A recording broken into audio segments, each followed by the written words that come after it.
Yeah. So what about eggs? I think that's important to mention too. I personally feel that pulling out eggs is a good strategy for people if they're unsure of what's happening with their diet and reactions, that eggs may be a culprit. And then also conventional dairy. I know that was a big culprit for me. I would like to cheat on it a little bit and do like some grass-fed cheese every once in a while, but then even that sometimes I'll notice a skin reaction to it.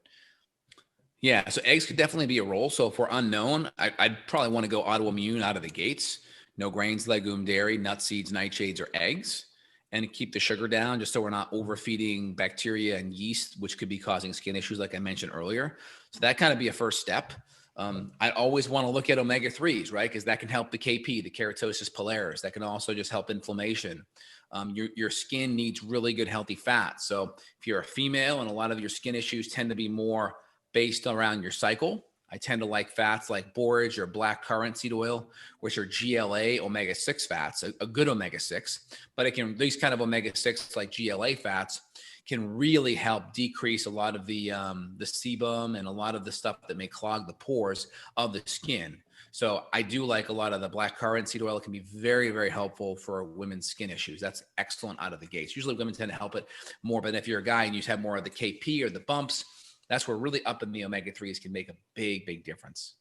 Yeah, awesome. How about detox pathways? Maybe we should mention that. I think just supporting the liver, I've seen personally, especially with kids, when we see skin issues, we'll come in with some liver support. If it's a kid who can't take pills, we'll give them some kind of a liquid liver support tincture.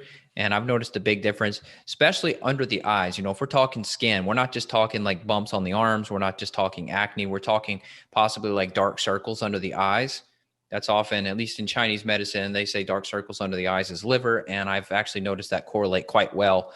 When we bring up liver support, dark circles under the eyes go away. So if you're a woman, every morning you're doing your makeup and here you are doing your powder, foundation, or whatever the heck you're putting on under your eyes, you might not have to do that if you just support your liver. It's funny how women, they can just cover stuff up with makeup, but man, we're not going to cover up it. So we're going to see the dark circles. We need to treat it root cause. We're not just going to, put some powder on it. Oh yeah. And so with we call it allergic shiners. So what you see is it's a lot of lymphatic pooling. So you have a lot of lymph in the face area. And a lot of times what you see is the pooling of the lymph right under the eyes. And a lot of times that's going to be food allergies. Just go on Google, type in allergic shiners. Okay. And that's a lot of times because of, it's not like an aging thing. It's a lot of lymphatic stress because of certain foods. So like I mentioned, cut a lot of those big foods out, see how much that helps decrease the lymphatic pooling. You can also do things to support the lymph, right?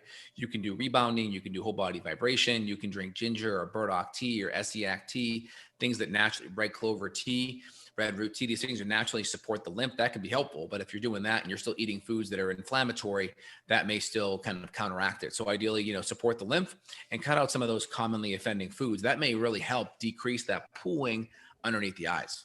That's smart. I didn't know the food connection there with the allergies. So what about the darkness? Do you think that's tied into any kind of toxicity, or do you think just with the lymph in general, it's just going to appear dark just because it's stagnant no matter what?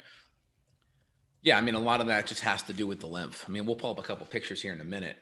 But anytime you really increase an immune response, you're going to just get more lymphatic pooling, and you're going to see it underneath kids' eyes, or Yeah, it's you see it a lot interesting. in kids, and you also see it in adults too. But it's people you go to the spa, you put a cucumber over it. Why? Because the cucumber tends to help disperse a lot of that lymphatic fluid. That's the reason why.